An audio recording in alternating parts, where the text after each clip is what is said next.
معزز ناظرین، آج پاکستان میں 9 ذی الحجہ کا دن ہے، کل کا دن 10 ذی الحجہ کا دن ہے اور کل کے دن میں نماز عید الاضحیٰ ادا کی جائے گی۔ آج کی اس نشست میں عید الاضحیٰ کے حوالے سے 2 باتیں آپ حضرات کے سامنے عرض کی جائیں گی۔ سب سے پہلی بات، نماز عید الاضحیٰ کا مکمل طریقہ کیا ہے، اور دوسری بات، اگر نماز عید الاضحیٰ کی تکبیرات رہ جاتی ہیں یا رکعت رہ جاتی ہے تو اب کس ترتیب پر نماز کو مکمل کریں گے۔ یہ 2 باتیں آپ حضرات کے سامنے عرض کی جائیں گی۔ اگر ویڈیو اچھی لگے چینل کو ضرور سبسکرائب کرنا ہے اور اپنے دوستوں کے ساتھ اس ویڈیو کو زیادہ سے زیادہ شیئر کرنا ہے تاکہ ان کو بھی نماز عید کا طریقہ معلوم ہو جائے۔ سب سے پہلی بات، عید کی نماز کا طریقہ کس طریقے پر ادا کریں گے، تو سب سے پہلے نیت کریں گے۔ دل کے اندر نیت کر لیں گے کہ میں عید الاضحیٰ کی نماز پڑھ رہا ہوں، یہ کافی ہے۔ زبان سے نیت کے الفاظ دہرانا کہ نیت کرتا ہوں نماز کی، نماز پڑھتا ہوں واسطے خدا کے، 2 رکعت نماز عید الاضحیٰ، واجب 6 زید تکبیروں کے، آپ نے کہنا ہے پیچھے امام کے اللہ اکبر۔ یہ زبان سے الفاظ ادا کرنا یہ مستحب ہے، کوئی فرض واجب نہیں۔ دل میں نیت کر لی، یہی کافی ہو جائے گی۔ نیت کرنے کے بعد اب تکبیر تحریمہ ہوگی۔ تکبیر تحریمہ اور ان تکبیرات کو آپ نے اچھے طریقے سے سمجھنا ہے۔ اکثر ہوتا ہے کہ نماز کی جو عید کی جو نماز ہے وہ سال بعد آتی ہے، اکثر لوگ طریقہ بھول جاتے ہیں اور پھر نماز میں کھڑے ہو کر ادھر ادھر دیکھ رہے ہوتے ہیں آنکھوں کے کنارے سے کہ لوگ کس طرح کر رہے ہیں۔ انہیں پتہ ہی نہیں ہوتا کہ ہاتھ کب چھوڑنے ہیں اور کب ہاتھ باندھنے ہیں۔ تو اس طریقے کو اچھے طریقے سے ذہن میں بٹھا لیں۔ سب سے پہلے تکبیر تحریمہ کہتے ہوئے اللہ اکبر۔ ہم اکثر لوگ یہاں غلطی کرتے ہیں، جب تکبیر تحریمہ کہہ رہے ہوتے ہیں وہ ہاتھوں کو ایسے کر لیتے ہیں، یہ یوں کر لیتے ہیں، یا ہاتھوں کو یوں کھلا رکھتے نہیں، ہاتھوں کو اپنے حال پر چھوڑ دینا ہے اور کانوں کے برابر کر کے اللہ اکبر، یہ زبان سے بھی کہنا ہے۔ اکثر لوگ ہاتھ تو اٹھا رہے ہوتے ہیں لیکن زبان سے اللہ اکبر کے الفاظ نہیں کہتے، تو یہ تکبیر تحریمہ فرض ہے، اگر نہیں ادا کریں گے تو نماز نہیں ہوگی۔ تو سب سے پہلی بات اللہ اکبر۔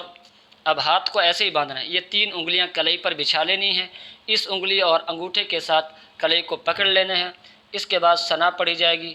ثنا پڑھنے کے بعد ثنا امام بھی پڑھے گا اور مقتدی حضرات بھی پڑھیں گے۔ ثنا مکمل ہونے کے بعد جب ولا الہ غیرک تک پہنچیں گے اب زائد تکبیرات کہی جائیں گے۔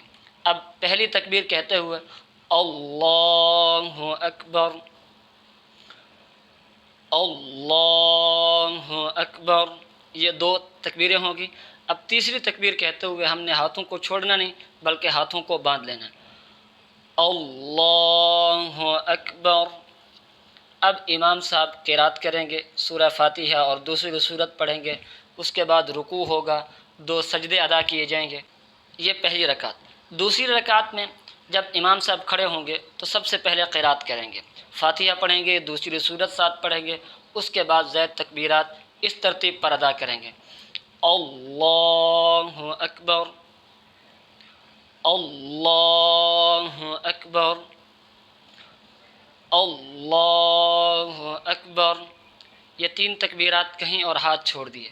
چوتھی تکبیر کہتے ہوئے ہاتھوں کو نہیں اٹھانا بلکہ تکبیر کہتے ہوئے رکوع میں چلے جانا ہے، اس کے بعد رکوع سجدے ہوں گے، اس کے بعد قاعدے میں بیٹھیں گے، التحیات، درود پاک اور دعا پڑھ کر سلام پھیریں گے، اس کے بعد خطبہ ہوگا، دعا ہوگی، آپ سب گھروں کو اس وقت جا سکتے ہیں۔ اب دوسری بات کہ اگر کسی کی زائد تکبیرات رہ جاتی ہیں تو وہ نماز کیسے مکمل کریں۔ اس کی کئی صورتیں ہیں۔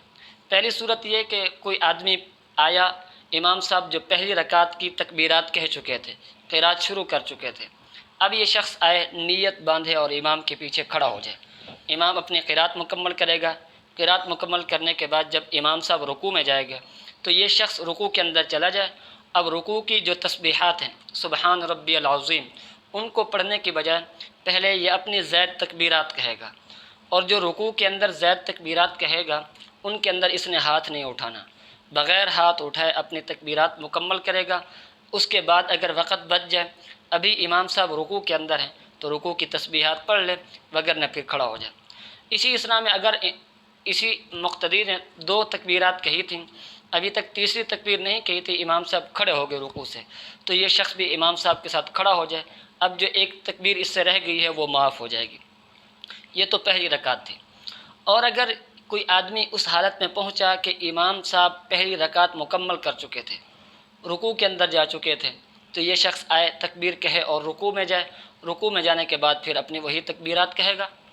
اور تیسری صورت یہ ہے کہ اگر کوئی شخص اس حالت میں پہنچا کہ امام صاحب رکوع کر چکے تھے، اب ظاہر سی بات ہے جب رکوع کر لیا اب اس سے پہلی رکعت چھوٹ گئی، کیونکہ رکعت ملنے کی آخری حد جو ہے وہ رکوع، امام صاحب رکوع سے سر اٹھا چکے ہیں، اب اگر کوئی شخص شریک ہوا تو اب اس کی پہلی رکعت مکمل رہے گی، اگرچہ اس نے سجدے امام کے ساتھ ہی کیوں نہیں ادا کر لیے۔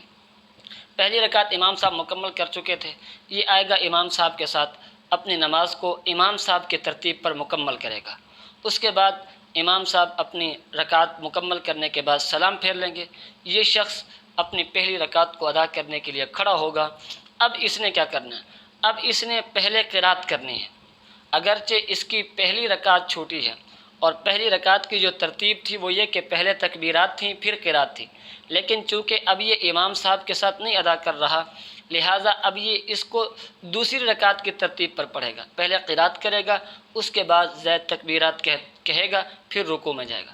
اور اگر کسی نے پہلے طریقے پر ادا کر لی، یعنی کوئی رکعت چھوٹی پہلی رکعت، اب جب امام صاحب نے سلام پھیرا یہ کھڑا ہو گیا اور اس نے پہلے اپنی زائد تکبیرات کہیں پھر قرات کر لی تو یہ بھی جائز ہے، اس طریقے پر بھی نماز ادا ہو جائے گی۔